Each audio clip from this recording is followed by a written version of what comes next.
پرانے شہر کے جہنما میں موجودہ بوائز ٹاؤن ہائی اسکول کے پرنسپل کی طرف سے رسول پاک صلی اللہ علیہ وسلم کی شان مبارک میں گستاخی کرنے کا بہت ہی افسوسناک واقعہ۔ کلاس 4 کے سوشل اسٹڈیز کے سلیبس میں آپ صلی اللہ علیہ وسلم کی چھبی کو پیش کرنے کی گئی بہت ہی شرمناک حرکت،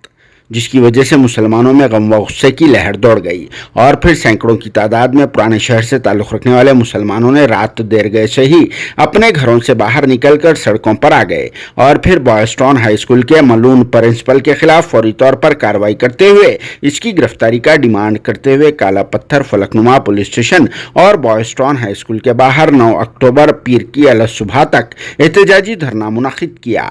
جہاں سینکڑوں عاشقان رسول صلی اللہ علیہ وسلم کی طرف سے پرامن انداز میں نعرے تکبیر اللہ اکبر کی گونج میں دھرنا منظم کیا جاتا رہا، اور اس کی گرفتاری تک دھرنے کو جاری رکھنے کا بھی اعلان کیا گیا، جس کی وجہ سے پرانے شہر کے کالا پتھر، جہنما، فلکنما، تاڑبن، نواب صاحب کنٹا اور دیگر آس پاس کے علاقوں میں ہلکی سی سنسنی پھیل گئی تھی، اور پھر لوگ اس افسوسناک واقعے پر اپنی شدید برہمی کا اظہار کرتے ہوئے بوائز ٹاؤن اسکول کے پرنسپل کے خلاف سخت سے سخت ترین انداز میں کارروائی کرنے کا ڈیمانڈ کرتے رہے، کیونکہ اس ملعون نے کچھ دن پہلے ہی اسکول کے سلیبس میں رسول پاک صلی اللہ علیہ وسلم کی چھبی کو پیش کیا، اور ان بکس کو پڑوسی اسٹیٹ آندھرا پردیش کے وائزاگ میں پرنٹ کروایا گیا، اور یہ بکس اب اسٹوڈنٹس کے پاس بھی پہنچ چکے ہیں، جس سے یہ سمجھ میں آ رہا ہے کہ بوائز ٹاؤن ہائی اسکول کے پرنسپل نے عمدن ایک سازش کے تحت مسلمانوں کے دلوں کو تکالیف پہنچانے کے لیے اس شرمناک حرکت کو انجام دیا، کیونکہ اس انسان نما حیوان کو یہ بات بہت ہی اچھی طرح سے معلوم ہے کہ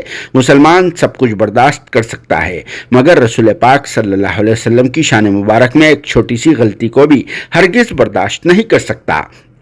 اسی لیے ہو سکتا ہے کہ کرسچین مشنری کے تحت چلنے والے اس اسکول کے پرنسپل نے پرامن ماحول کو بگاڑنے کے لیے یہ کام کیا ہوگا۔ حالانکہ جہنما میں موجودہ بوائز ٹاؤن ہائی اسکول میں سب سے زیادہ مسلمانوں کے بچے ہی تعلیم حاصل کر رہے ہیں، مگر اس کے باوجود ایسی حرکت کی گئی جس سے مسلمانوں کو سبق سیکھنا چاہیے، اور پھر ایسے اسکولز میں سے اپنے بچوں کو نکال دینا چاہیے جہاں رسول پاک صلی اللہ علیہ وسلم کی شان مبارک میں گستاخی کی گئی ہے۔ اس واقعے کی اطلاع کے بعد حیدرآباد سٹی پولیس سے وابستہ additional commissioner of police law and order Vikram Singh Maan اور پھر deputy commissioner of police south zone P Sai Chaitanya نے ان مقامات پہنچ کر یہاں کے حالات کا جائزہ لیا، اور پھر اسکول پرنسپل کے خلاف قانونی کارروائی کرنے کا احتجاجیوں کو تیقن بھی دیا۔ اسی دوران ذرائع سے یہ معلوم ہوا ہے کہ پولیس نے اسکول پرنسپل کو اپنی تحویل میں لے کر پرانی حویلی میں موجودہ deputy commissioner of police south zone office کو شفٹ بھی کر دیا ہے، اور پھر احتیاطی طور پر پولیس کی بھاری فورس کو تعینات کر دیا گیا ہے۔ ساتھ میں بوائز ٹاؤن اسکول کے اطراف و اکناف میں بھی پولیس جمعیت کو تعینات کر دیا گیا۔